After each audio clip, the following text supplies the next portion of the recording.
y estudiando. Ok, pues bien, bueno, entonces estábamos... Por favor, Gonzalo, yo no Sí, veo, no sé si será mi máquina nada más. Yo no lo veo claro, los demás lo ven claro. Sí, Sí, Sí, se libro ve bien. tercero, estancia primera. sí, ok.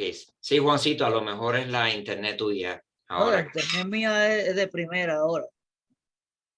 Bueno, pero si todos lo ven bien y la de tú no. Pero Por las eso estoy letras ahorita, preguntando. cuando estaban las letras, estaba un poco para allá. Tan borrosa, no soy yo solo entonces.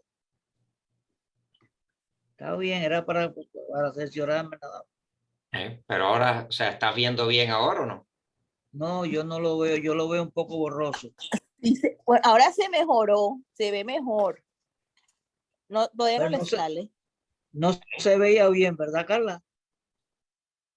Se veía un poquitico pixelado, pero sí se distinguían las letras. Ahora yo sí lo veo full HD. Ok, o sea que ya todos los hermanos menos Juan entonces lo están viendo bien, ¿no? Sal y entra otra vez, Juan. Mira a ver, Juan, a ver qué... Fíjate que Juan se está frizando, tiene problemas a veces un poco con la internet.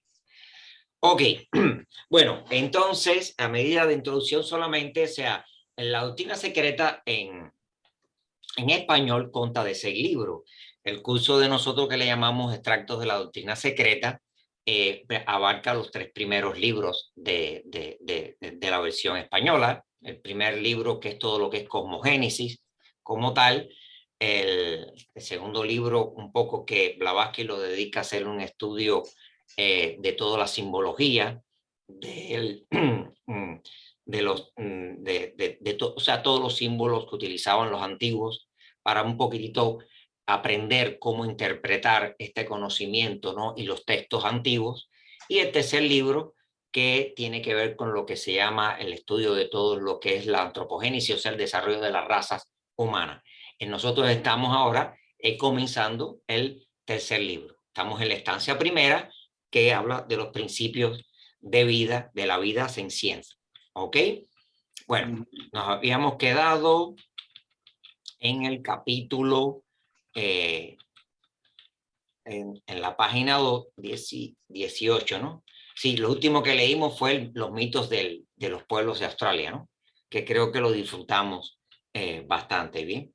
O sea, a medida de resumen, Jorge, lo que nosotros, todo lo que Madame Blavatsky, Juan, ¿tú quieres remoto control?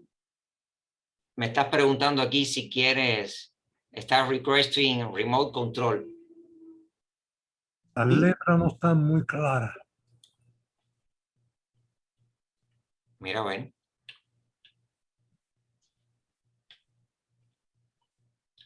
Vaya, a ver.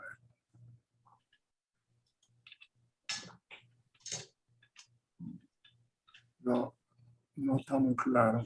Se está yendo. Sí. Cuando paso rápido, entonces se va un poquitito. A lo mejor también yo tengo aquí la web está lenta. Pues bien,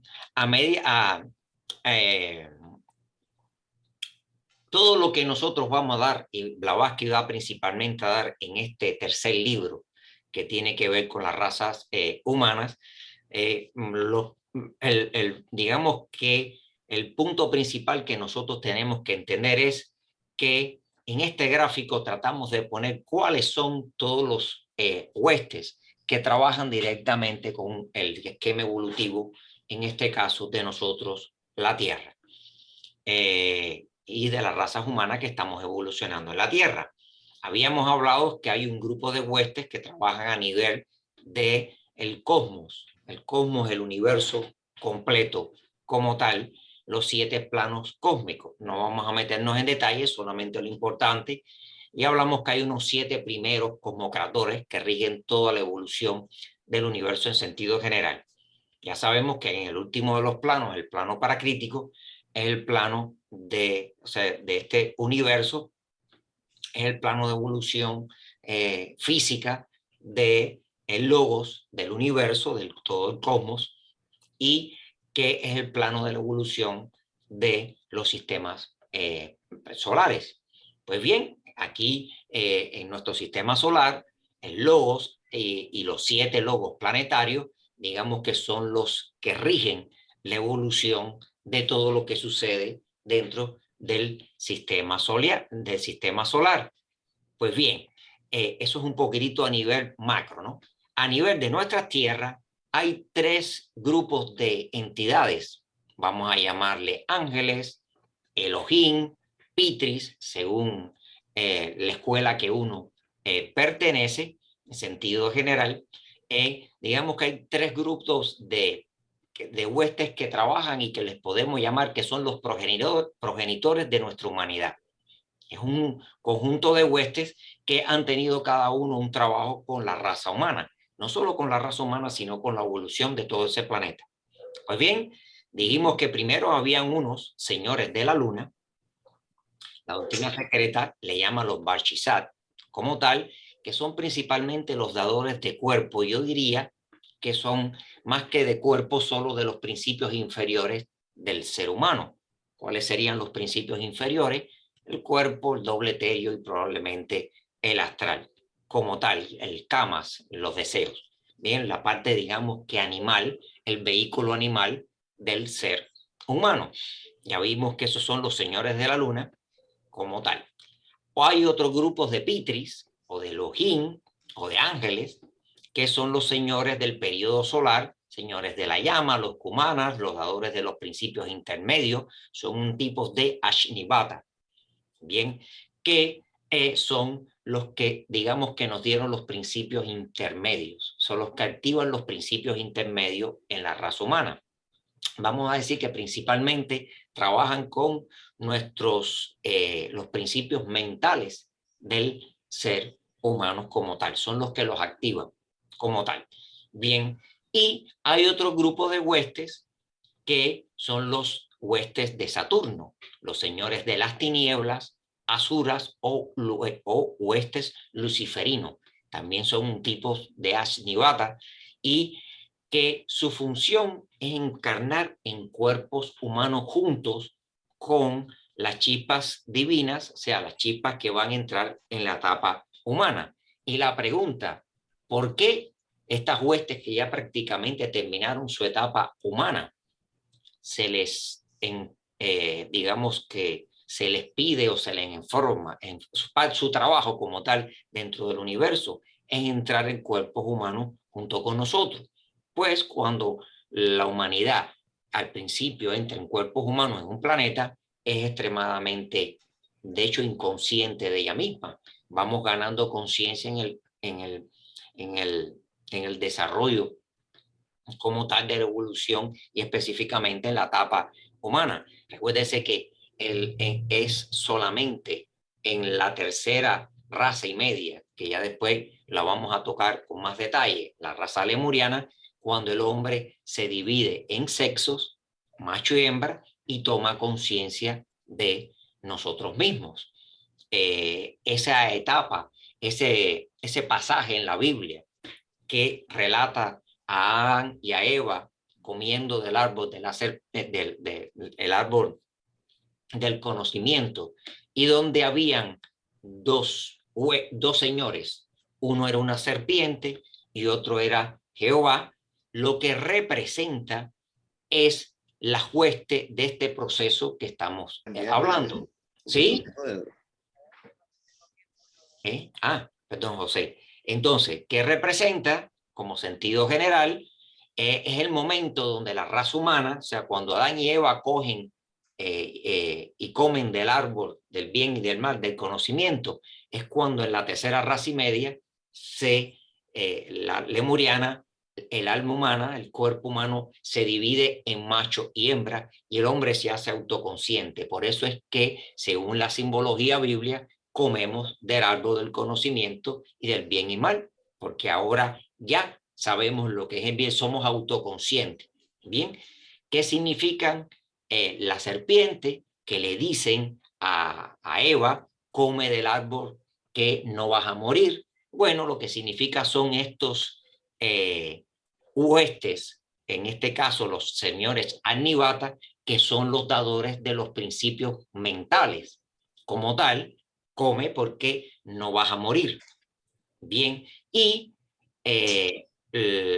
hubo en la hueste de Jehová, representa en este caso Jehová, representa a las huestes del periodo lunar, que son los constructores físicos del cuerpo humano, el hombre animal, los que cogen el polvo de la tierra y le soplan el nefesh, el espíritu de vida. Ese espíritu de vida es los principios inferiores.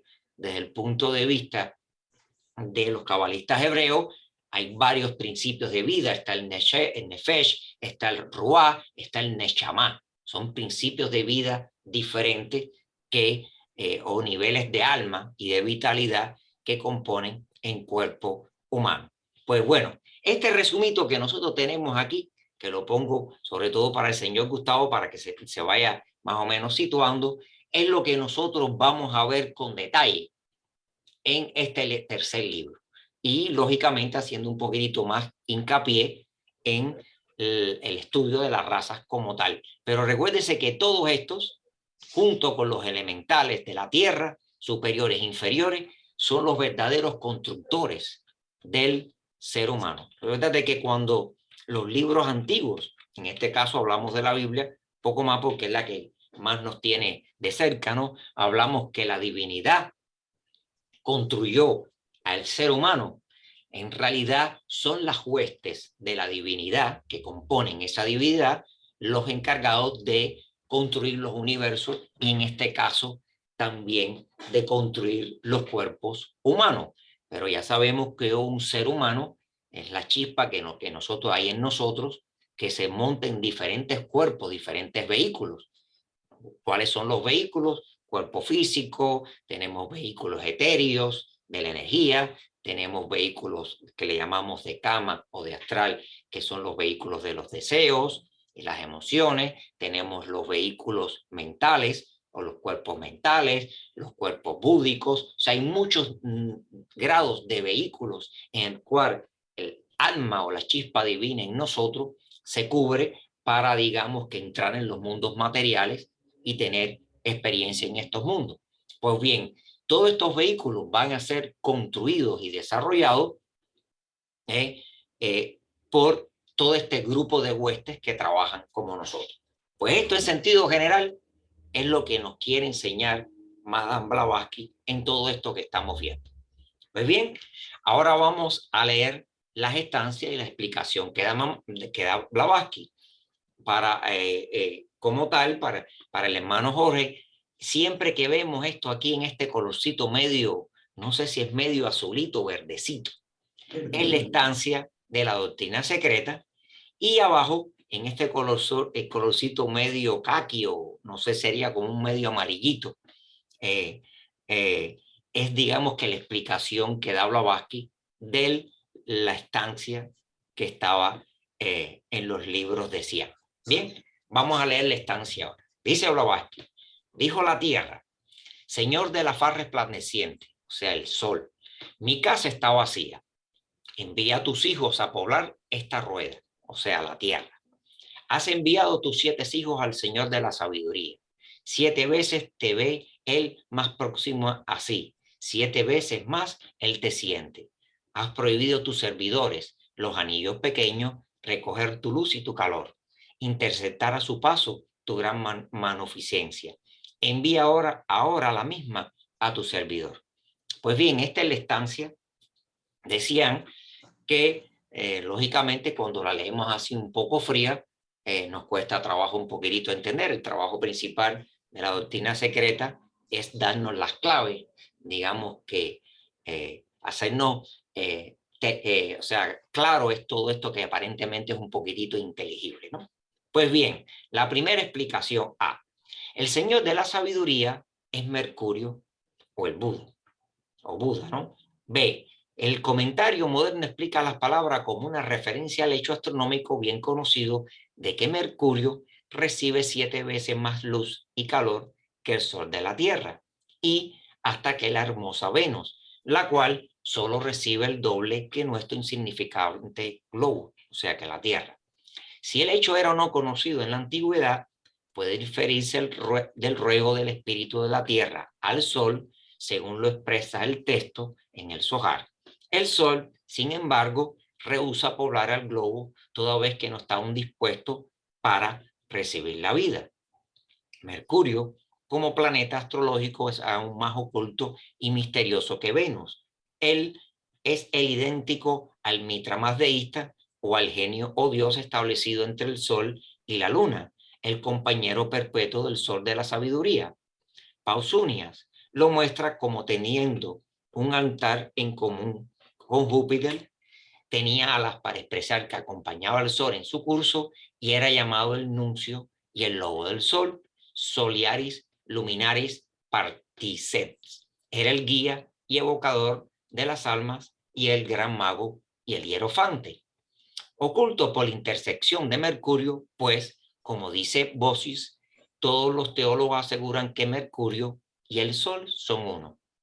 Él era el más elocuente y el más sabio de todos los dioses, lo cual no es de admirar, pues Mercurio se halla tan cerca de la sabiduría y de la palabra de Dios, o sea, del Sol, que era confundido con ambas, según las más claras palabras del comentario, que dice así: el globo, impulsado hacia adelante por el espíritu de la Tierra, o sea, el logos planetario, y sus 6 auxiliares, obtiene todas sus fuerzas vitales, subidas y poderes del espíritu del Sol por medio de los 7 dianis planetarios. Son ellos sus mensajeros de luz y de la vida.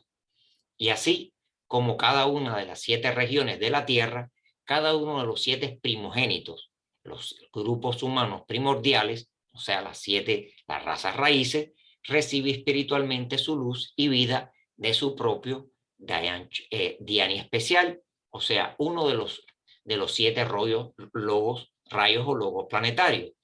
Y físicamente, del palacio, la casa, el planeta de este Diani, lo mismo sucede con las 7 grandes razas al nacer ella. O sea, lo que creo que está explicando aquí Blavatsky es que en sentido general, o sea, ya habíamos visto que el Sol tiene 7 grandes espíritus planetarios que son los que rigen, son los constructores de todo el sistema solar. Pues bien, cada uno de ellos, que se convierte en un rayo dentro del sistema solar, es un tipo de energía que da la cadencia, la vibración y que dirige, convertido en un manú, ya como personalización de esa energía, cada uno de los procesos del desarrollo de la Tierra y, lógicamente, de la raza humana. Por lo cual, cada uno de estas 7 razas raíces que va a haber en la Tierra, cada una está dirigida por un manú o uno de estos 7 rayos. Habíamos visto que también cada raza raíz tiene 7 subrazas. Pues asimismo, cada subraza también va a estar dirigida por uno de estos 7 grandes rayos y así viceversa. En sentido general, eso mismo va a pasar con cada pueblo que exista, con cada nación. O sea, por ejemplo, hoy en día en la Tierra, por ejemplo, hoy en día que tenemos el caso de Chile, el pueblo de Chile, como un karma, o sea, representa un tipo de energía dirigido por un manú en especial, que por ejemplo, a lo mejor no tendría que ser exactamente el mismo que el que dirige al pueblo, el rayo que dirige al pueblo americano como tal, o que rige al pueblo ruso. Cada uno de esos 7 escoge y va desarrollando, es el que da la tónica a uno de esos pueblos en sentido general, y es lo que nos está explicando Blavatsky aquí. Bien, dice Blavatsky, o sea, por eso dice que cada una de las 7 regiones de la Tierra, cada uno de los 7 primogénitos, o sea, de los grupos humanos primordiales o las razas raíces, recibe espiritualmente su luz y vida de su propio Diani en especial, o sea, uno de esos 7 rayos o logos principales planetarios del sistema solar. Y físicamente, del palacio, o sea, la casa del planeta de este Diani, lo mismo sucede con las 7 grandes razas a nacer en ella. ¿Ok? O sea, nosotros, cada uno de nosotros somos hijos del planeta Tierra, nos da el marco físico y también las vibraciones, pero también cada uno de nosotros como nación pertenece a uno, rayo, cada nación pertenece a uno de esos dianis, y también cada uno como chispa divina de nosotros individuales, también somos hijos de uno de esos 7 grandes espíritus planetarios principales del sistema solar. Dice Blavatsky, la primera nace bajo el Sol, la segunda bajo Brihaspati, o sea, bajo Júpiter, la tercera bajo Lojitanga, o sea, Marte, el del cuerpo ígneo, y también bajo Venus o Shukra. La cuarta bajo Soma, la luna, también nuestro globo, pues la cuarta esfera nació bajo la luna y de ella. Y Shani, Saturno, el Krudra, Lochana, el ojo maléfico, y el Asita, el oscuro. La quinta bajo Mercurio. Dice. O sea, entonces, aquí más o menos lo que nos habló es que cada una de estas razas está dirigida por uno de los espíritus planetarios de estos planetas.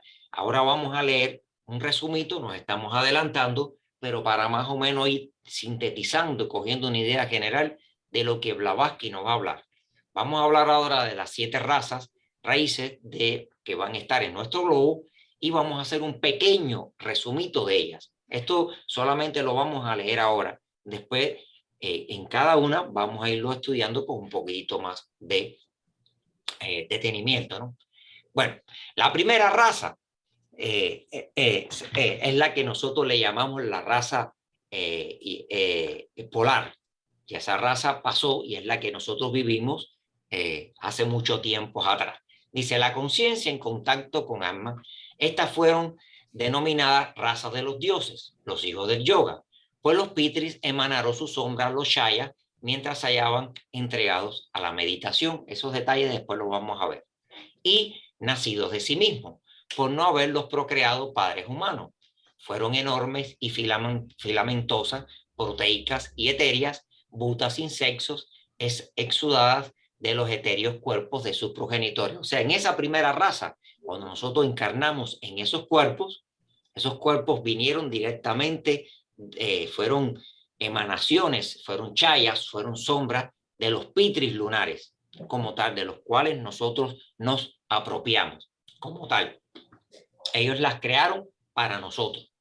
Podían estos seres estar parados, andar, correr, volar, sin embargo, no eran más que un chaya, una sombra insensible, dotada solo de un oído rudimentario y de una vaga conciencia de fuego. Es importante decir que ese cuerpo no era físico, era un cuerpo prácticamente astral.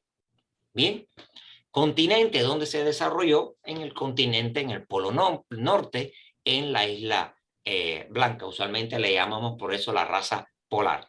El monte Merus se desarrolló bajo la influencia del sol, fue, digamos, que el espíritu principal que los condicionaba, desarrolló el sentido del oído o la audición y fue engendrada hace entre unos 60 y quizás 50 millones de años.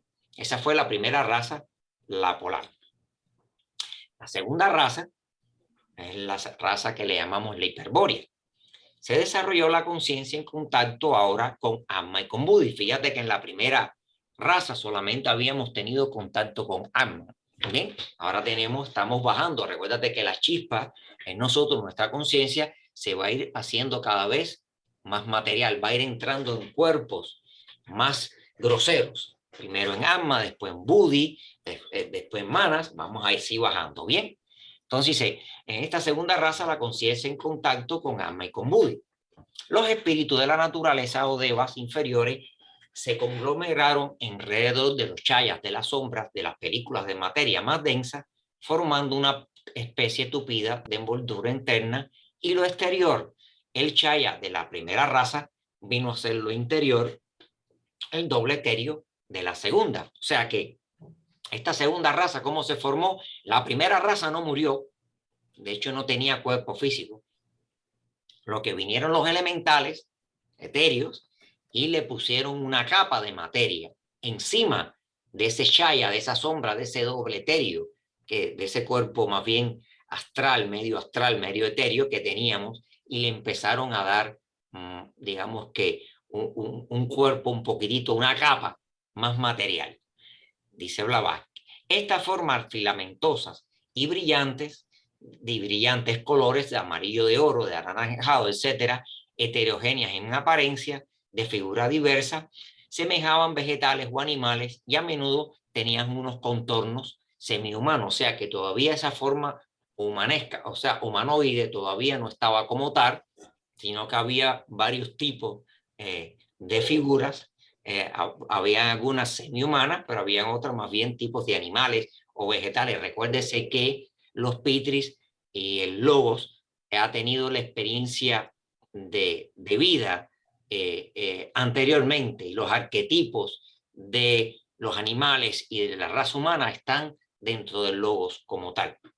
Bien, dice, flotaban en el espacio, trepaban, deslizábanse de acá para allá y se llenaban con los sonidos y se llamaban con unos sonidos aflautados. La conciencia era de fuego y de aire. El continente, que le llamamos hoy en día Hiperbóreo, ocupaba el norte de Asia, de Groenlandia, etcétera. Se desarrolló bajo la influencia de Júpiter, que es otro de los 7 rayos. Desarrolló el sentido del tacto, o sea, del contacto, y fue engendrada aproximadamente entre hace unos 38 millones de años atrás. Después de esta segunda raza, fíjate que todavía no es material, es digamos que más bien etérea. Ya es un poquitito más material que la primera raza, que podríamos decir que es prácticamente un poco que astral y etérea, ¿no? Tercera raza. Se desarrolló la conciencia en contacto ahora con Atma Buddhis y aparte Atma Buddhi y aparte Manas. Se desarrolló bajo la influencia de Venus al principio y de Marte después de la separación de los sexos, porque en esta tercera raza es una de las razas más interesantes porque pasó por 2 o 3 etapas diferentes como tal. Al principio eran hermafroditas, quedando las razas separadas posteriormente.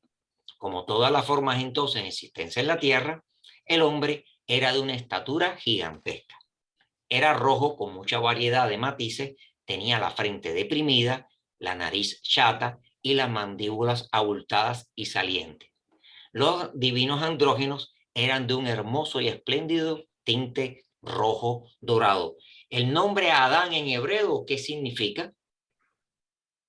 Polvo. Polvo, pero tiene también una connotación de rojo, de coloración roja. Rojo es hedón. Dentro de todas las acepciones. O sea, como hay códigos que son interesantes, ¿no? Dice, los matices, dice, era rojo con mucha variedad, ok, las mandíbulas abultadas y salientes. Los divinos andrógenos eran de un hermoso y espléndido tinte rojo dorado. Desarrolló el órgano de la visión. Al principio era un ojo único en medio de la frente, llamado más tarde el tercer ojo.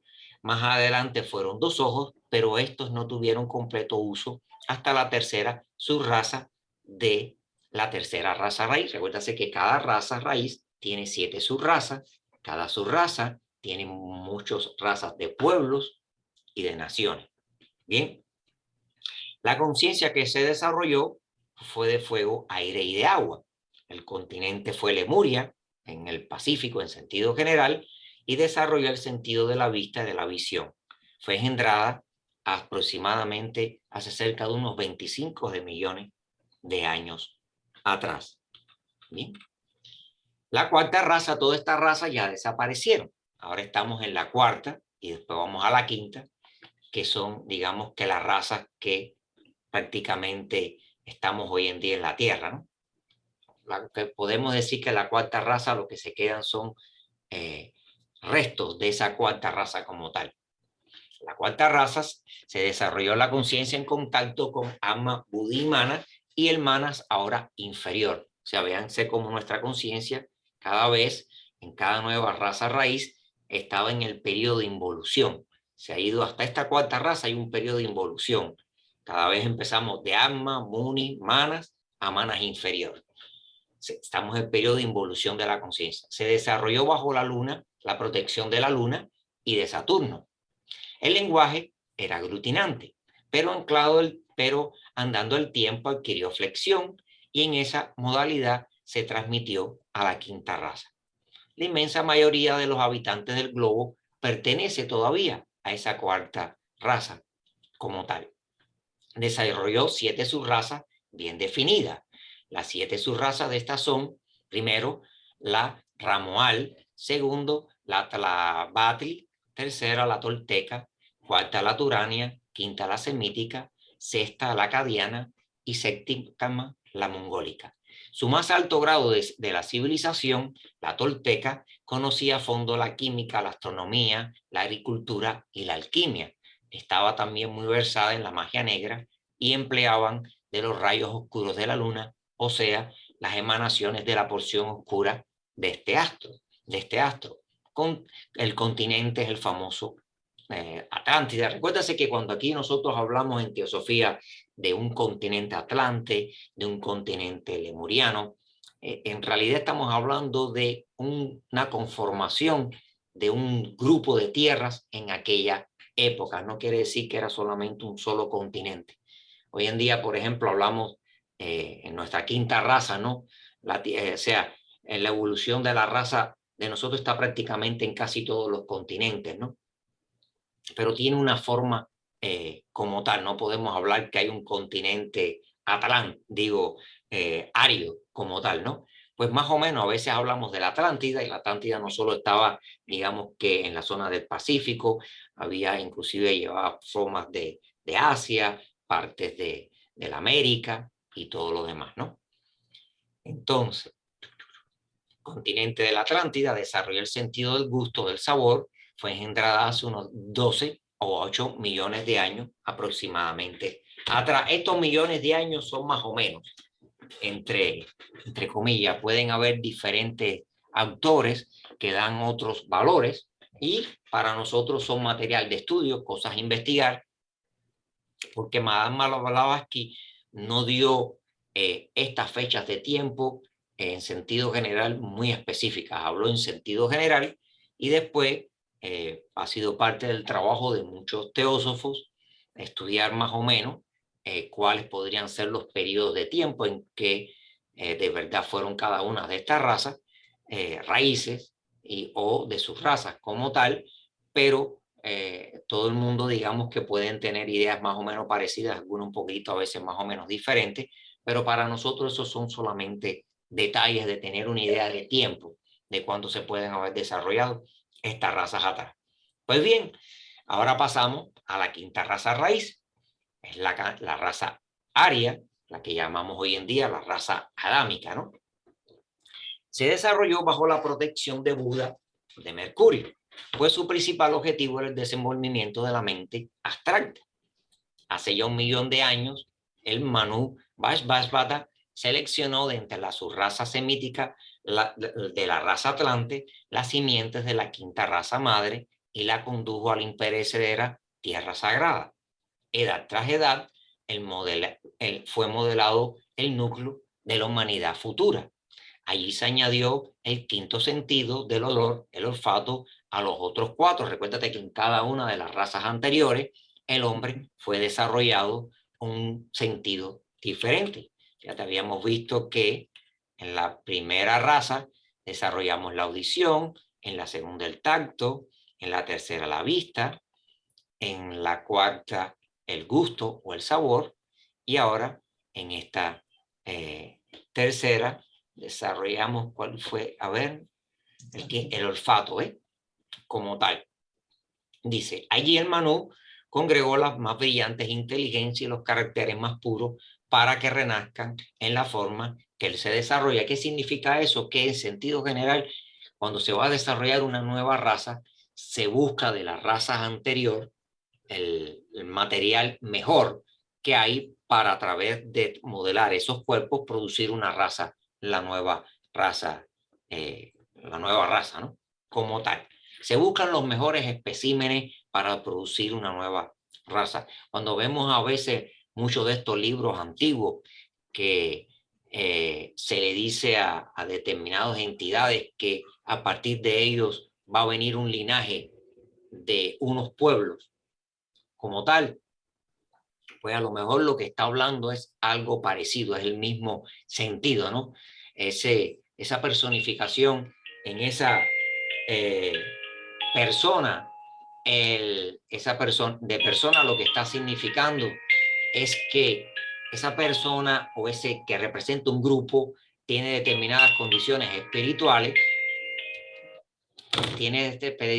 condiciones espirituales que a partir de él ha cambiado su cuerpo, sus vehículos, y se va a utilizar como medio para seguir produciendo como un linaje de él, digamos que una raza nueva con esos atributos que ya era desarrollado como tal. O sea, porque nuestra raza en parte de nuestra vida se va desarrollando como tal, ¿no? Pues bien, seguimos.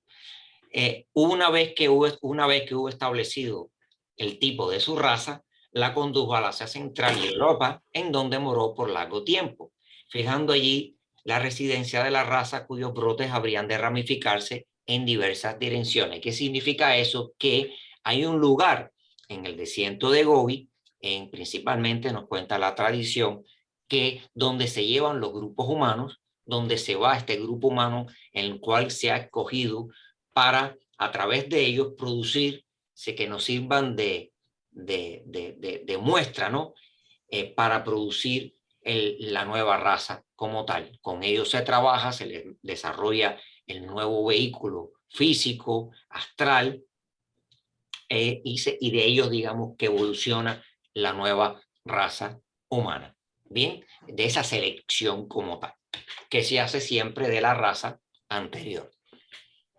Ok, dice, esta raza tiene las siguientes subrazas. Primero fue la indo-aria. Fíjate que ahí estamos ahora en la quinta subraza de la quinta raza, que es la teutónica. Ya han habido otras razas, pero que están aquí con nosotros, ¿no? La indo-aria fue la primera, después la ario-semítica, la segunda, después la subraza leirania, después la subraza céltica y la última, que es la teutónica. Bien, esas entonces son la quinta raza raíz. La sexta y la séptima subraza de esta quinta raza florecerán en el norte y en el sur de lo que hoy en día es América. Hay quien habla, Blavatsky nos habla que por ejemplo, los hermanos que estamos viviendo en los Estados Unidos y que estamos muy familiarizados con este melting pot que hay en determinadas ciudades, Nueva York, California, y sobre todo, por ejemplo, lo vivimos todos los hermanos que vivimos aquí en Miami, ¿no? Donde todos somos de lugares diferentes, ¿no? Como tal, y nos mezclamos y llegamos a un momento en que prácticamente estamos formando un solo pueblo aquí en Miami, ¿no? Pues lo mismo está sucediendo a nivel de esta parte espiritual de la creación de una nueva raza que no solo es espiritual, sino física también, ¿bien? Entonces, primero, la sexta subraza va a ser aquí en América del Norte y después este desarrollo, esto dura decenas de miles de años. Y después vendrá en Sudamérica, donde se va a crear la séptima subraza de la raza aria, ¿no? Ojo, eso no quiere decir que vaya a desaparecer el hombre de otros continentes, sino que el desarrollo como tal de esa raza, el núcleo principal, va a estar, digamos, que ahí. Después viene la sexta raza que desarrollará, ¿no? Es el desarrollo, el sexto sentido, la clarividencia astral. Se cree que estará localizada aproximadamente donde se halla América del Sur o más hacia el Pacífico Sur, donde se encontraba la antigua Lemuria, y después vendrá la séptima raza que desarrollará el séptimo sentido, la clarividencia mental. El continente nos dicen que estará localizado donde se halla hoy en día América del Norte. Pues bien, esto es más o menos la información que hemos, como resumen de lo que estaba hablando Blavatsky. ¿Algún hermano tiene alguna preguntita con respecto a esto? Sí, Sí, Andy. la quinta subraza realmente no va a morir, sino que en la sexta va a ir suplantando a la quinta, ¿no? Estas razas se mezclan unas con todas y conviven todas con todas durante mucho tiempo. Lo que va pasando es que se va, a partir de una raza, se van haciendo la otra subraza. ¿Me entiendes? Como tal. Pero hay periodos, hoy en día, por ejemplo, esto lo vamos a ver con más detalle, esto es un resumito para que ya vamos sintetizando conceptos, ¿no? Por ejemplo, en la Tierra hoy en día hay muchas personas, hay gran parte de descendientes de la raza de Atlanta. Por ejemplo, todos los que son asiáticos en sentido general son descendientes de esta cuarta raza, como tal. Los pueblos que le llamamos usualmente de la raza indio son principalmente de la cuarta raza, raíz. ¿Me entiendes? O sea, hay muchas mezclas de razas que conviven a la misma vez. Yo creo, Gonzalo, que la humanidad es una sola y ha venido encarnando en las diferentes razas, pero la vida que estaba en la primera es la misma que está ahora en la actual y estará en la futura, porque lo que va cambiando es el exterior para que la vida vaya adquiriendo las experiencias necesarias en el campo de la evolución. Cuando podemos decir que nosotros en un momento animamos aquella forma que tú hablaste al principio, que eran etéricas, y después esas formas etéricas se rodearon de material y formaron la segunda raza, pero dentro estaba prácticamente la misma vida, ¿no? Porque la humanidad es una sola que está evolucionando a través de distintas etapas. Igual que decimos que la vida pasa por el mineral, el animal y el humano, pues exactamente igual pasa con las razas. Pasamos por la primera, por la segunda, por la tercera, hasta que lleguemos a la séptima, donde ahí ya habremos experimentado todo lo que necesitamos aprender en esta etapa. Y por supuesto, esperamos que empiecen otras más, porque la evolución no termina. Bueno, en esta Otra etapa de este pregunta. globo, como bien dice Juan, en este globo son 7 razas raíces en este globo. Pero después que salgamos del globo D, o sea, en el globo D, que es el cuarto globo donde estamos, vamos al globo E, después al F y después al G y después volvemos otra vez hacia abajo. Pero todos esos globos son de la Tierra. Son globos de la Tierra. Son aspectos, digamos, por ejemplo, la Tierra astral, la Tierra mental, la Tierra física, la Tierra etérica. O sea que igual que estudiamos al hombre en 7 cuerpos, pues es que la Tierra es un ser humano, un ser también, no humano, pero es un ser también que tiene la misma constitución, porque como se dice prácticamente como es arriba es abajo. O sea, si nosotros estudiamos al hombre, ya lo estudiamos todo. Una vez yo encontré ahí en uno de los libros de teosofía que decía, si tú conoces al hombre en todos sus partos, conoces el universo, conoces la tierra, conoces el universo, conoces la vida completa en su evolución, porque es como la repetición de un mismo hecho en distintos niveles. Sí, lo que estaba diciendo Juan es que, por ejemplo, ahora estamos en el globo D, que es el cuerpo físico de la Tierra. Este de aquí abajo, no sé si el mao lo pueden ver los hermanos. Y en este globo ahora van a haber 7 razas raíces. Pues después que terminemos nuestra evolución aquí, esto va a durar a lo mejor, ponle 50 y pico de millones de años, 50 millones de años, más o menos, calculo yo. Después de esto, digamos que dejamos los cuerpos físicos y empezamos a vivir en el doble, digamos que en el cuerpo etéreo de la Tierra. Nuestros cuerpos se van a hacer más sutiles. Ya, aunque estemos aquí mismo en la Tierra, no nos van a ver. Si hay alguien que tiene un vehículo físico, no nos va a ver, porque vamos a estar viviendo en el globo D, que no significa conceptualmente que vamos a tener nuestro cuerpo físico más denso, va a ser un cuerpo a nivel de doble etéreo. ¿No se acuerda que vimos que aproximadamente la primera raza y la segunda raza raíz eran prácticamente astrales o etéreas? pues eso nos va a volver a suceder. Y en ese globo E vamos a tener también 7 razas raíces. Bueno, lo mismo va a pasar. Después pasamos al globo F, que no más que significa que vamos a vivir en el cuerpo. Nuestro cuerpo va a estar el más denso, va a tener un cuerpo, va a ser un cuerpo astral, un vehículo astral. Bien, y vamos a tener 7 razas raíces en ese globo F, y así sucesivamente.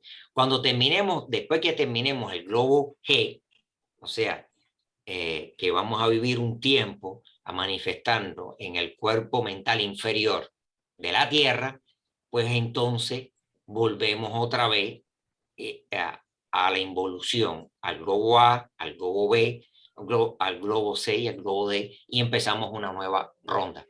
Diga, Andy. Sí, lo que acabas de decir ahora mismo, si estamos en degradación ascendente, Sí. cuando lleguemos a la 7ª, ¿volveremos a hacer lo de la 1 o seremos una versión de la 1 mejorada? Siempre la realidad es que hay una evolución. Somos como un tornillo. Hay un periodo de involución y otra de evolución. Pero la involución es relativa. Lo que le llamamos usualmente es involución es que la conciencia en nosotros se entierra en vehículos más densos que lo que estaba anteriormente, para tener experiencias materiales a través de los mundos materiales. ¿Me entiendes? Pero nunca lo que ganó lo pierde. La conciencia nada de lo que ha ganado lo pierde alguna vez. Ok, entonces no seremos como la 1, seremos diferentes. Claro, lo que pasa es que fíjate, tú me estás mezclando. Las 7 razas raíces que estamos hablando es en el globo D. Es aquí abajo solamente. Después vienen 7 razas raíces en el globo E. Después 7 en el F, globo F. Después 7 en el G. Y después descansamos aquí, terminamos la ronda, pero volvemos a comenzar otra vez otra nueva ronda. Y empezamos ahora a involucionar otra vez. ¿Qué significa involución? No es que la chispa divina pierda algo, sino que se vuelve otra vez a envolver en vehículos más densos y empieza a bajar otra vez. 7 razas raíces en el globo A, 7 razas raíces en el globo B, 7 razas raíces en el globo C y 7 razas raíces más en el D, en el cuerpo físico de la Tierra. Más o ¿Podría menos. hablar un poco? ¿Podría hablar? Y por favor, claro. Sí, Guillermo. Sí, lo que pasa es que no hay que olvidar que la evolución, la evolución de nuestra Tierra es en espiral. Entonces, el que manda es el espiral.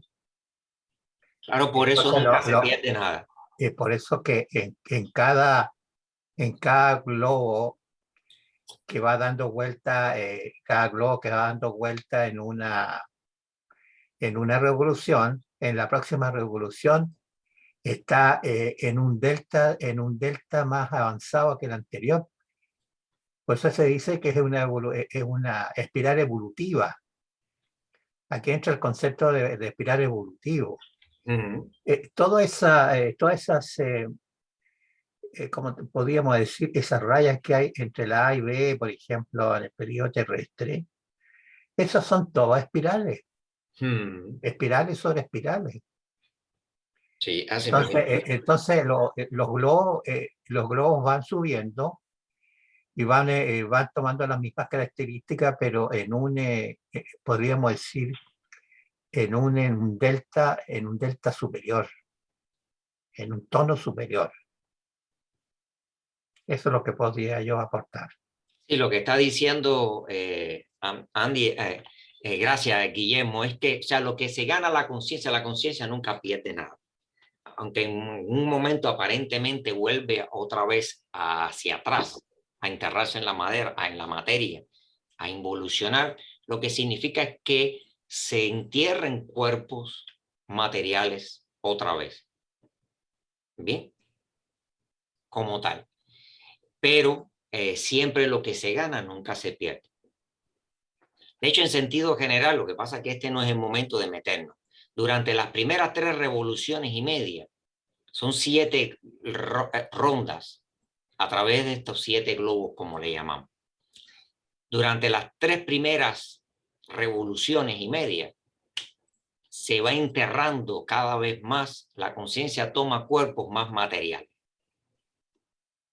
Y después que pasa las 3 rondas y media, comienza las próximas 3 y medias que vienen, toma, digamos, cuerpos más sutiles. Aunque aparentemente está en un globo D, ahora empieza a ser ese globo D, está un poco más sutil. Pero ahora creo que no estoy seguro si este sea el momento de hablar exactamente de eso, porque nos puede trocar. No, sí, se dijo solamente para dar una cierta idea de lo que estábamos Sí, comentando, ¿no? Pero Andy, más o menos creo que tienes la idea general de lo que estamos hablando, ¿no? Sí, con la espiral ya tengo una idea. ¿Me entiendes? Como tal, lo importante es, sea, nada de lo que gana la conciencia lo pierde. La conciencia es lo que a veces se tira durante un tiempo en cuerpos más materiales y aparentemente se nubla, y durante ese tiempo se tira en cuerpos más espirituales, por decirlo de alguna manera, y se nubla un poquitito menos. Pero siempre todo lo que ganó nunca lo va a perder. ¿Bien? Claro,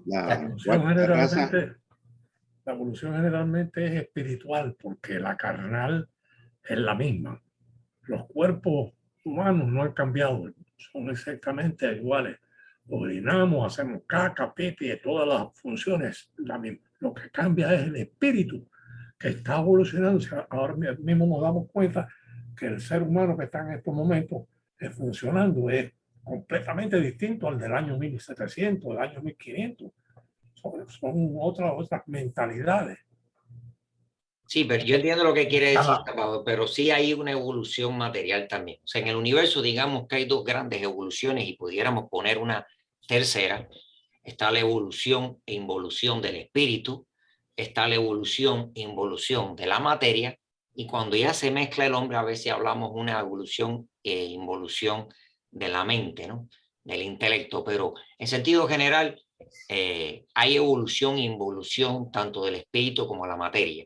Hay 2 evoluciones, la evolución de la materia y la evolución de la forma. Sí, fíjate qué interesante, por ejemplo, cuando termina un universo de manifestarse, que aparentemente vuelve otra vez a la nada, ¿no? Al estado de equilibrio, eso que le llamamos el pralaya. Cuando ese universo, ese logo se vuelve a manifestar otra vez, aunque aparentemente comience del principio, comienza en un grado de evolución superior, pero no solo de su conciencia, sino también de la materia que lo compone. Bien, porque esa materia ya vivió experiencias anteriores y guarda una memoria. En sentido general. ¿Se cogió más o menos la idea? Entonces, hay evolución, involución espiritual y hay evolución, involución material. Inclusive pudiéramos decir en algún caso que hasta de la mente como tal. Es que involución se llama más o menos el proceso de inmersión. No Claro, realmente la palabra involución representa la idea para mí. claro, yo creo que lo que pasa es que hay un juego ahí, en realidad hay 2 polaridades que están siempre permanentes en nuestra evolución. Una polaridad positiva o espiritualidad y la materia. Y en ese proceso estamos evolucionando en función de que de la espiral, nada más que de la espiral. Pero llega un momento en que se produce un equilibrio, y como dice el maestro bien claro ahí, dice de que llega un momento en que hay un reposo y ahí pasa el pralaya, en que aparecen ya los globos negros que se llaman. Pero todo eso es un proceso de estas 2 fuerzas que están permanentemente presentes desde el uno hacia abajo, o sea, desde el absoluto. Bueno, yo me baso en lo que en la Biblia vemos como el renacimiento, que quiere decir que una persona está funcionando de una manera y de buena a primera hay un cambio, vuelve a nacer, pero no vuelve a nacer la carne, lo que vuelve a nacer es el espíritu, es una no reencarnación, sino resurrección. Es una, vaya, son dos elementos que están funcionando en distintos grados. En mi opinión, como yo lo veo todo bíblicamente, pues yo veo dentro de la Biblia que no, vaya, el hombre es el mismo, desde Adán primero hasta Adán segundo. Lo que sí ha cambiado es el grado espiritual que ha estado obrando dentro del hombre. Claro, sí, y creo que estamos de acuerdo con lo que tú dices, Salvador. Lo que pasa es que también hablamos de detalle, estamos hablando de no solo de la parte espiritual, sino también de la parte material, los vehículos como tal, la parte vehicular del universo, de la divinidad que también evoluciona o involuciona. El continente tiene que cambiar cuando el contenido ha cambiado de calidad y de sustancia. El continente es la forma, el contenido es el espíritu. Ahora, la manifestación no se puede hacer de la misma forma con un tipo de contenido que con otro. O sea que cuando tenemos que considerar que el alma tiene que manifestarse de una forma muy sublime, necesita un contenido, un continente que sea adecuado a la calidad o al desenvolvimiento o a la altura espiritual que haya alcanzado. Luego, por tal motivo, tanto la forma como el espíritu tienen que ir al mismo tiempo evolucionando. Claro, exactamente. Y ahí, cuando estuve leyendo ahorita, Gonzalo, Sí, diga, por favor. en primer lugar que en cada uno de los grupos o razas raíces, como se le quiera llamar, fuimos adquiriendo un sentido nuevo. O sea que ya ahí, desde el punto de vista de los sentidos, hemos ido evolucionando. Llegamos al punto más bajo en la cuarta raza raíz, en el Atlante, y ahí empezamos poquito a poco entonces a ascender. La raza raíz tercera, se decían que medíamos 20 metros de estatura, que éramos muy etéricos. En el Atlante, el tercio de eso sería entonces 20 pies. Y ya después, en la quinta, pues bajamos el tercio ese y entonces estamos sobre los 6 pies. En la Biblia dice que vino un gigante que era Goliat y David pudo matar a Goliat, que era el guerrero que ellos tenían, que era casi invencible, ¿no? Y David le gana. ¿Por qué era ese gigante? Porque ese gigante venía de la otra raza raíz todavía. Porque no es que termina hoy una raza y empieza la otra. Se sobreponen ambas durante un montón de tiempo largo. Millones de años, por Sí, lo bueno, que he ido aprendiendo. Yo digo, muchos años. Sí, la diferencia, yo creo que la diferencia está en la opinión que da Salvador, que estrictamente en base a la Biblia, y lo otro es en base al estudio teosófico Rosacruz, en el sentido que todo, frecuencia bien que todo parte del uno, y cuando el uno tiene que aparecer, o sea, tiene que producirse el dos, el creador que hace, crea el dos, pero por un lado un polo en función de dos polos, el polo positivo y negativo, que son el espíritu y la materia. Pero ¿qué está primando ahí? Es la energía creadora, que es precisamente nuestro creador. Él está manejando esas dos fuerzas desde lo más ínfimo hasta el momento que estamos nosotros hablando ahora, en nuestra era. El hálito de vida. Entonces, es movernos lo mismo en el fondo. ¿Cierto? Lo que dice Salvador, totalmente de acuerdo. ¿Cierto? Para los Pero motivos hay que tener solamente claro esas dos fuerzas que están permanentemente, como se llama, evolucionando. Para los motivos de estudio, simplemente Blavatsky divide el estudio en cosmo con K y cosmo con C. A mí me parece que la Biblia está hablando del cosmo con C, mientras que lo que se está hablando en este momento es del cosmo con K. Claro.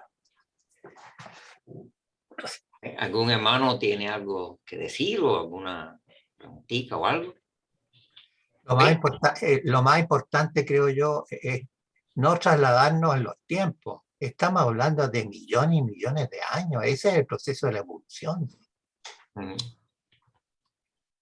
Eso es lo que podría aportar. Ok, gracias, Guillermo. No, gracias. Ok, dice entonces Blavatsky, lo mismo tiene lugar con el hombre y con cada hombre, o sea, cada principio en el hombre. Cada uno obtiene su cualidad específica de su primario, el espíritu planetario, y por lo tanto, cada hombre es un septenario o una combinación de principios, cada uno de los cuales tiene su origen en una cualidad de aquel espíritu, o sea, de allá en especial. ¿Se entiende eso? O sea, cada uno de nosotros es hijo de uno de esos 7 grandes rayos del sistema solar. Bien, o de los 7 Elohim principales, de los 7 arcángeles principales, o de los 7 o sea, rayos del lobo. Pero a su vez, cada uno de nosotros, o sea, de nuestros principios, los vehículos de los cuales se proyecta la chispa divina en nosotros, cada uno de esos 7 principios también está dirigido la nota principal se la da uno de estos 7 grandes espíritus del sistema solar como tal. Y son los que de alguna manera las energías con las cuales nosotros trabajamos. Y eso es importante entenderlo, ¿no? Vemos que cada uno de estos 7 principios, ninguno ni es bueno ni es malo, sino que son, digamos que los 7 rayos principales de la del logos, ¿no? Ya sabemos que tiene 3 puntos, 3 puntas, el logos, 3 características que siempre están funcionando, pero cuando se combinan entre ellos, dan estos 7 tonalidades, estas 7 grandes vibraciones, que son las que modelan todo el resto del universo, los planos, las huestes, todo lo que existe en base a estos 7 grandes, vamos a llamarle colores, con infinidad de tonalidades dentro de estos colores como tal. Bien, dice, los hermanos que les guste este tema, creo que le hemos hablado otras veces, usualmente Alice Bailey habla de los 7, habla sobre los 7 rayos, el estudio de los 7 rayos y cómo un ser humano está viviendo, expresando esos 7 rayos y combinaciones de rayos. Hay rayos de cuerpo, o sea, vamos a ir de arriba. Hay rayos de mónada como tal, hay rayos de individualidad de los 3 aspectos superiores, hay rayos de personalidad, hay rayos de cuerpo físico, o sea, hay diferentes combinaciones de rayos y de 3 o 4 rayos que a veces estamos trabajando en cada momento. Bien, dice ahora Blavatsky, cada poder activo fuerza de la Tierra viene a ella de cada uno de estos 7 señores. La luz viene por medio de Shukra, Venus, que recibe una triple provisión y da 1/3 de ella a la Tierra. O sea, Venus se queda con las 2/3 partes de las que recibe el Sol. Por tanto, las dos son llamadas las hermanas gemelas, pero el espíritu de la Tierra está subordinado al señor de Shukra, el de Venus. Nuestros sabios representan a los 2 globos, uno sobre el otro, bajo el doble signo, o sea, la suástica primitiva sin sus 4 brazos, o sea, la cruz, o sea, Venus, y la Tierra. O sea, lo que está diciendo que desde el punto de vista esotérico se considera que Venus y la Tierra, digamos que son planetas gemelos, ¿no? Como tal. Bien, entonces dice, el doble signo es, como sabe todo estudiante del ocultismo, el símbolo de los principios masculino y femenino en la naturaleza, de lo positivo y de lo negativo, pues la suástica es esto y es mucho más. Toda la antigüedad, desde el nacimiento de la astronomía, comunicada a la 4ª raza por uno de los reyes de la dinastía divina y también de la astrología, representaba a Venus en sus tablas astronómicas como un globo de equilibrio sobre una cruz y a la Tierra como un globo bajo la cruz. El significado esotérico de esto es la caída de la Tierra en la generación o de la producción de sus especies por medio de la unión sexual. Por medio de Shukra, o sea, los dobles, los hermafroditas de la tercera raza raíz, descendieron del primer nacido del sudor. Por lo tanto, se le representaba con el símbolo, o sea, el círculo y el diámetro, y durante la tercera raza, con el círculo este que es un diámetro y un palito hacia arriba, durante la cuarta. Esto que estamos hablando, después lo vamos a ver con detalle, cómo cada una de las razas deviene de la otra, emana de la otra, y cómo va pasando por las diferentes etapas. Dice, esto requiere una explicación. El diámetro, cuando se ve aislado en un círculo, representa la naturaleza femenina, el primer mundo ideal por sí mismo generado y por sí mismo impregnado del espíritu de vida universalmente difundido, y por lo tanto se refiere también a la raza raíz primitiva. Se convierte en andrógino cuando las razas y todo lo demás en la Tierra se desarrollan en su forma física, transformándose el símbolo en un círculo con un diámetro del que parte una línea vertical, expresión de lo masculino y femenino, aún no separados, la primera y más antigua Tao egipcia, después de lo cual se convierte en una cruz o masculino-femenino caído en la generación. Venus, el planeta, es simbolizado por el símbolo del globo sobre la cruz, lo que muestra que él preside sobre la generación natural del hombre. Los egipcios simbolizaban el Ankh, la vida, por la cruz Ansata, la cual es solo otra forma de Venus, o sea, de Isis, y significaba esotéricamente que la humanidad y toda la vida animal había salido del círculo espiritual divino y había caído en la generación físico masculino-femenina.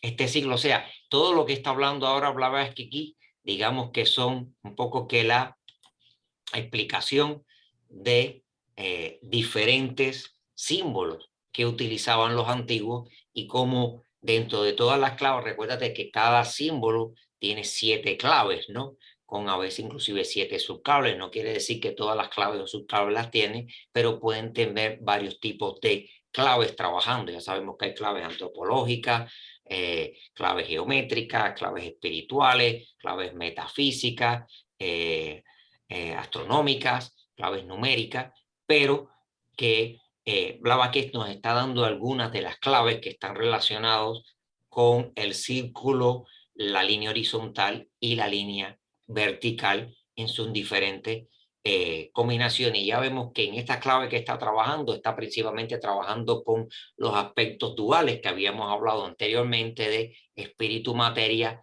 de macho-hembra, esa dualidad que hay en todo el proceso de manifestación del universo, que después, lógicamente, se manifiesta en el hombre como tal, el aspecto masculino, espíritu, femenino, materia, como en el hombre como macho y como hembra. Bien, como tal. Dice, este signo tiene desde el fin de la tercera raza el mismo significado fálido que el árbol de la vida en el Edén. Anouki, una forma de Isis, es la diosa de la vida, y el An fue tomado por los hebreos de los egipcios. Fue introducido en el lenguaje por Moisés, que estaba instruido en la sabiduría de los sacerdotes de Egipto, con muchas otras palabras místicas. La palabra Ankh en hebreo, con el sufijo personal, significa mi vida, mi ser, que es el pronombre personal de Anoshi, derivado del nombre diosa egipcia de Anouki. Pitágoras llama a Shukra, el Venus, el Sol, Arte, el otro Sol. De los 7 palacios del Sol, el de Lucifer, Venus, es el tercero de la cábala cristiana y judía, o sea, la Tierra, y después viene la Luna, Mercurio y después Venus. O sea, estamos hablando de el árbol de la vida con los sefirotes como tal, y después de la Tierra, después viene, o sea, la Tierra que es Malkut, después viene Yesod, que es la Luna, después viene Hod, que es Mercurio, y después viene Neshat, que es Venus, que es lo que está hablando Blavatsky aquí, haciendo de él el solar la mansión de Samael. Según la doctrina oculta, este planeta es el primario de nuestra Tierra y su prototipo espiritual. Los señores de Saturno los despiertan de la autoconciencia en el hombre, y parte de toda la comunicación que hay entre la Tierra y Venus. O sea, de hecho hoy en día los Kumaras, ¿no? Se plantea que los espíritus, los ángeles, o como queramos llamarle, las huestes principales que están rigiendo la evolución de las razas en la Tierra, son huestes que vinieron de la evolución del planeta, lo que le llamamos el planeta Venus como tal, y son los principales Kumaras que dirigen el desarrollo de la humanidad, que según la tradición llegaron aquí hace aproximadamente cerca de 18 millones de años, cuando se produjo la división de las razas en la mitad de la tercera raza raíz. Y para traer la mente también a la humanidad. Claro, o sea, a partir de que se produjo la división de razas, ya fue que es cuando se habla en la Biblia, cuando Adán y Eva comen del árbol del bien y del mal, o sea que reciben la autoconciencia. Bien, dice, todo pecado que se comete en la tierra lo siente Uchanas Shukra, o sea, el logo planetario de Venus.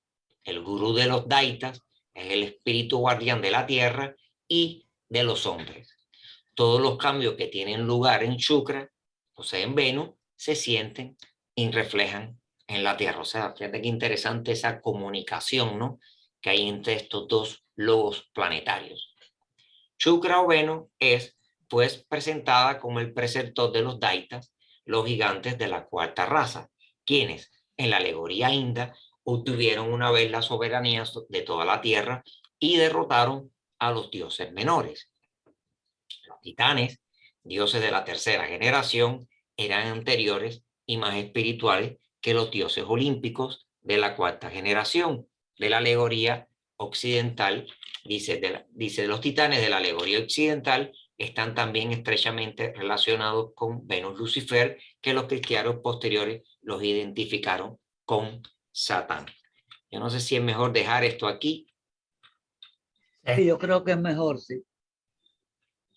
Bien, o sea, esto lo vamos a ver con más detenimiento. Lo que está explicando Blavatsky es que estas huestes de las que está hablando, de los espíritus, estos huestes que están relacionados con Venus, ¿no?, son huestes que están relacionados con la mente, y sobre todo la mente abstracta o la mente intuitiva, y que son de los que vienen a despertar al hombre animal que había sido creado anteriormente, para ya tener conciencia de sí mismo y pasar a una nueva etapa de su proceso de evolución, que después, según son espíritus muy avanzados, que después en todo este proceso de la caída de nosotros como tal, de la raza humana, identificamos como que fueran las huestes malas, las pusimos como eran los espíritus, los ángeles caídos, las huestes luciferinas, pero que ya vamos a ir entendiendo como que realmente no es exactamente así. O sea, la serpiente, los espíritus que necesitan, que están representados en la serpiente, no son realmente espíritus malos per se, sino que nos dieron la oportunidad de tener autoconciencia en nosotros. Lógicamente, con la autoconciencia en el ser humano, nos cae también el libre albedrío, el karma, y eso ya nos hace que seamos responsables de nuestras acciones. Y vamos a seguir un poquito más hablando de todo eso, y por eso, entre comillas, somos expulsados del paraíso, tomamos cuerpos, digamos, Densos. o sea, vehículos de pieles, o sea, cuerpos de... la imagen es que utiliza vestidos de pieles, ¿no?, que son los cuerpos físicos que tomamos después. Yo creo que... ¿sí? Yo veo en eso una imagen, en lo de la manzana, por ejemplo, cuando el niño es pequeño, pues el niño no puede tomar decisiones por sí mismo, está protegido por los padres y en cualquier acción que él haga, pero cuando llega un momento ya en el cual es mayor, pues entonces él toma la decisión por su cuenta, ya conoce lo que puede ser el bien y el mal por sí mismo y tiene que elegir por él. O sea que en ese momento simbólicamente se puede decir que él se muerde, se come la manzana. ¿Por qué se come la manzana? Porque ya él puede decidir en lo que va a hacer y está entonces por su libre albedrío con relación a el bien y el mal, el árbol del bien y el mal. O sea que yo veo en eso una relación muy interesante, porque todos estos símbolos que nosotros recibimos los han dejado los antiguos por algún motivo. El motivo que yo pienso es para que nosotros estudiemos la pista y poder descubrir lo que realmente ellos nos quieren decir, que no lo dice a pie de la letra, sino lo dice con ejemplos y con simbología. La simbología y la analogía es muy importante en estas cosas, pero es que hay que encontrar las cosas por uno mismo. Uno no puede aprender cuando le dicen las cosas directamente, sino cuando tú investigas y te das cuenta de lo que tú supones que quiere decir en alguno de estos símbolos. Por supuesto que a medida que pasa el tiempo nos vamos dando cuenta que lo que suponíamos en un momento determinado que era una cosa, nos damos cuenta de tener más elementos de juicio, que detrás de eso hay algo más profundo, y así vamos cambiando a través de toda la vida que nos corresponde en una encarnación. Vamos cambiando el horizonte del conocimiento y con esto vamos desarrollando conciencia. Son muy importantes los símbolos. El símbolo de la manzana me parece que quiere decir algo parecido. Yo puedo estar equivocado, por supuesto, esa es una opinión mía. No sé si algún hermano tiene alguna cosita que preguntar o que decir sobre lo que hablamos. Sí, yo quería preguntar algo, maestro, en el sentido de que me saltó la curiosidad. Uh-huh. Me saltó la curiosidad lo que manifiesta la Madame Blavatsky, que toda acción negativa que se produce en la Tierra, Venus la recibe, y eso no estaba en mis libros. O sea, no, ojalá que puedas tú en otro momento explicarlo mejor, pero es curiosidad, en realidad es bien importante, por lo menos. A lo mejor no es tan importante lo que pienso yo, ¿no? No, esa es la única información, así como de la que he leído de Blavatsky, que ella habla en sentido general de Venus. La realidad es que, fíjate, nosotros lo que vemos son los cuerpos físicos de los planetas, ¿no? Nada más. Es como si nos vieran unas hormiguitas a nosotros, a una familia, ¿no? Pero nada más que son capaces de ver el movimiento de los cuerpos físicos de esa familia. Sin embargo, los bonding más importantes que te unen a la familia son los vínculos emocionales, mentales, espirituales. Estoy reduciéndolo a una familia para que no sea fácil verlo, ¿no? Y a lo mejor una hormiguita sería imposible que viera eso. Entonces, estoy tratando de imaginar todos los bonding espirituales. Por ejemplo, probablemente de alguna u otra manera nuestro logo planetario sea hija del mismo rayo que el logo de Venus. Y eso ya hace que tengan algo en común.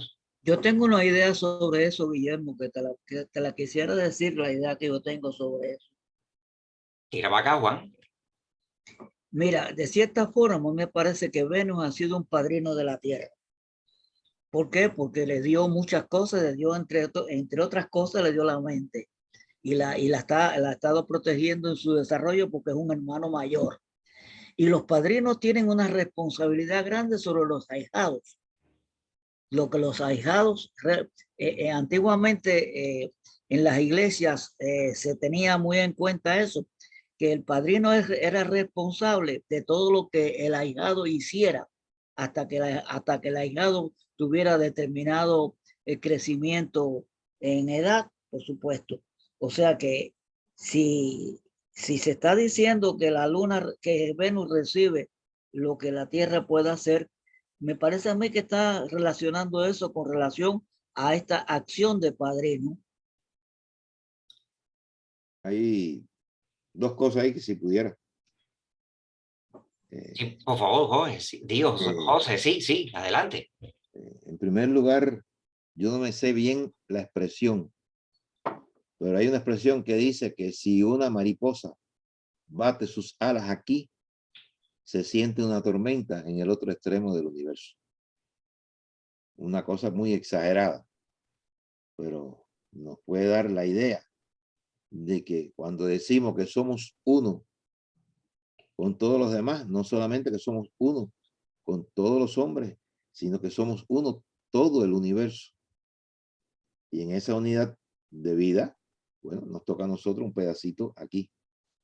Con el ejemplo ese que estaba diciendo ahora Juan, en el cristianismo primitivo, que creo que los que más se acercan hoy en día es la iglesia ortodoxa griega, en algunos aspectos la ortodoxa rusa y la iglesia católica liberal, que efectivamente cuando va a haber un bautizo sientan a los padrinos y le dicen de que ellos contraen un compromiso entre ellos dos, padrino y madrina entre ellos dos, y a su vez los dos con el ahijado, y le hacen entender eso. Ahora normalmente en la iglesia católica apostólica y romana simplemente quién es padrino, quién es la madrina, vamos, lo bautizo y ya está. Pero antes se le indicaba, y todavía se está indicando en la iglesia ortodoxa griega, por lo menos, no estoy seguro en la iglesia católica liberal, de que es un compromiso que contraen, no es simplemente de, yo voy a bautizar a fulanito, no, es un compromiso. Un compromiso.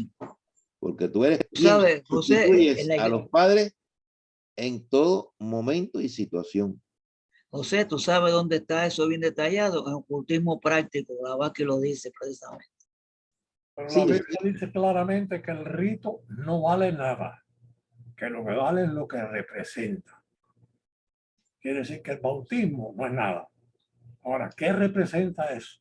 ¿Cuáles son los valores fundamentales que extrañan ese concepto? Eso es lo que tiene el verdadero valor. Ajá, eso Ya, pues, tenemos que estar conscientes que la materia no es la que funciona, sino es el espíritu. Porque lo que cambiamos, podemos coger un cuerpo nuevo y ponernos un cuerpo nuevo, hacer la misma porquería si tenemos la cabeza esta con toda la basura allá.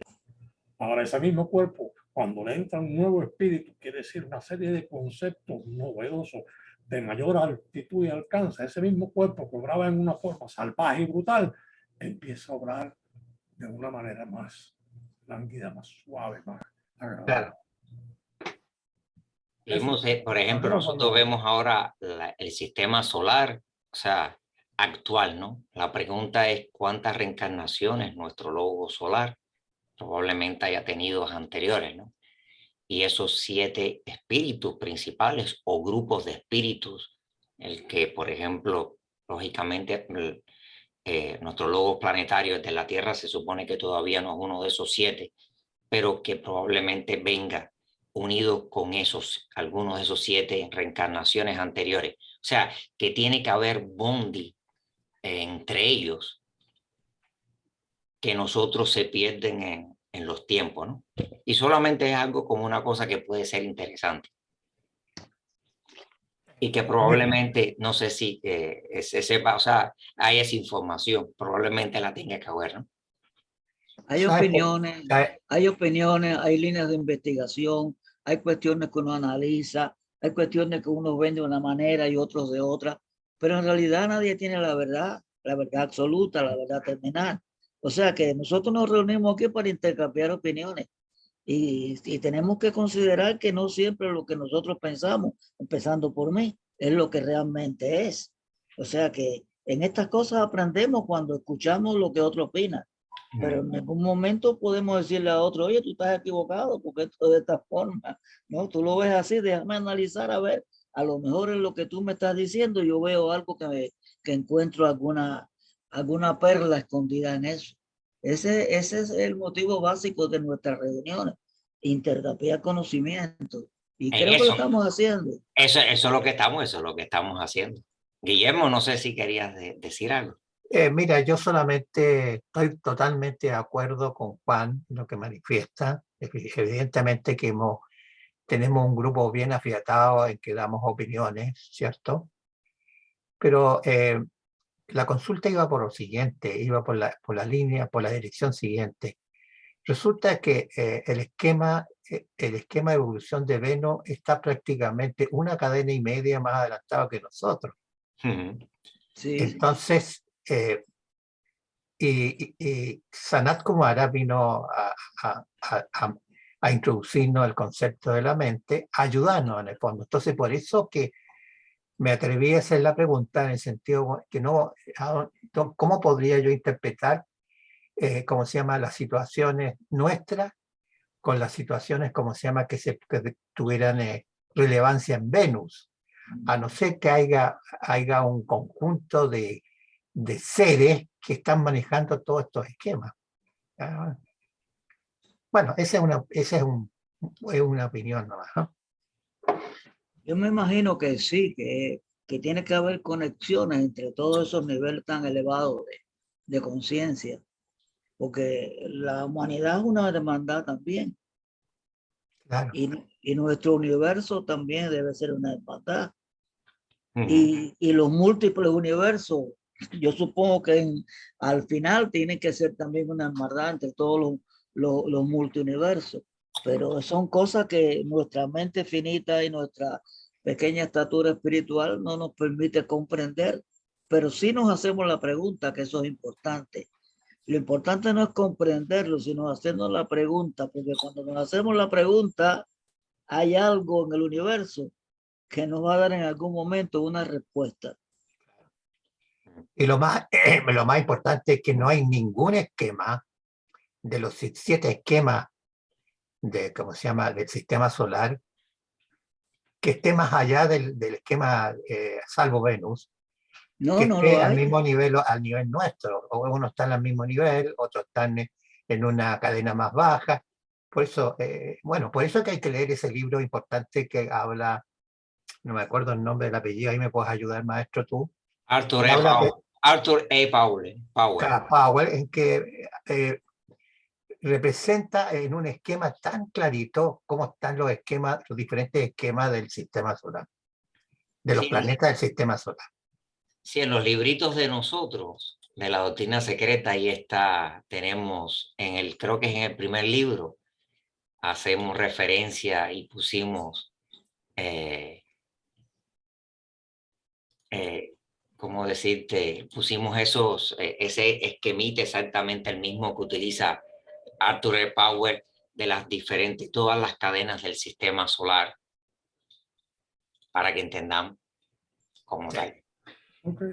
Entonces, ¿algún hermano tiene alguna cosita más que decir o alguna yo pregunta? ¿No? Yo Ok. creo que podemos terminar.